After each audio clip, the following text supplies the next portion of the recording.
Bira, ano nangyayari sa'yo? Buksan mo mga mata mo.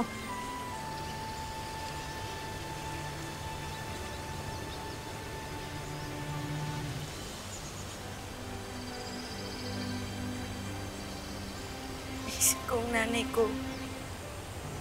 Pasensya na. Tawad, baka nababaliw na ata ako. Hindi ko din na-explain. Hindi ko maintindihan, pero...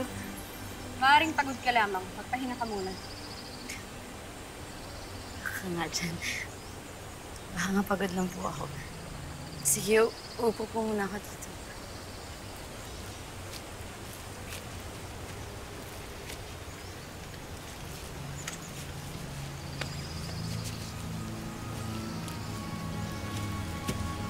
Nararamdaman niya ang kapangyarihan ng hangin kanina.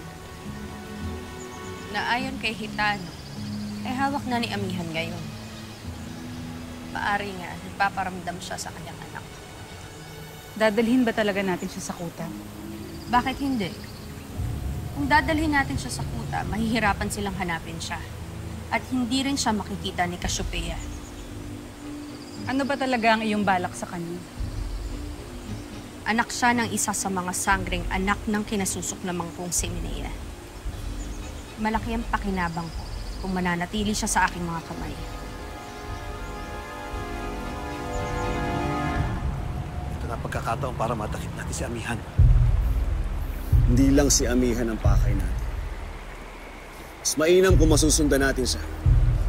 Pang malaman natin kung saan ang kanilang bagong kuta. Eh, paano kung maglaho siya?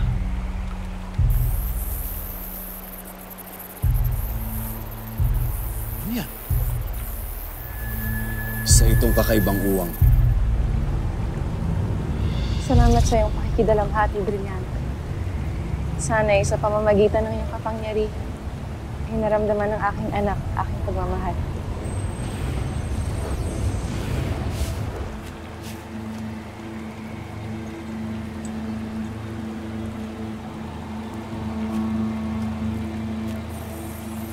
Makakaalis na siya. Siniguro kung hindi siya makakaalis agad.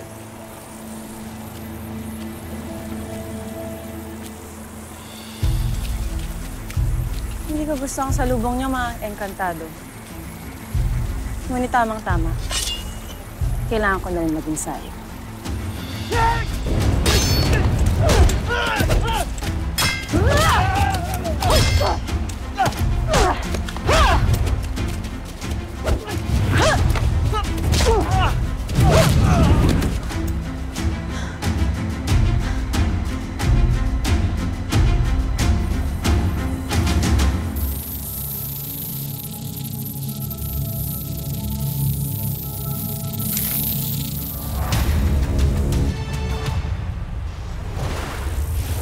Paano natin susundan? Naglaho na.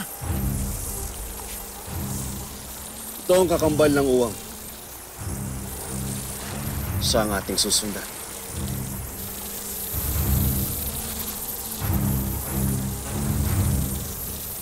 Tayo na.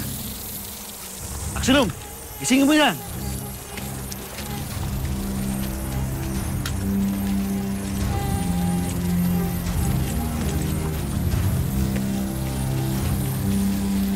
For exclusive videos and updates, log on to www.encantadio.com.ph.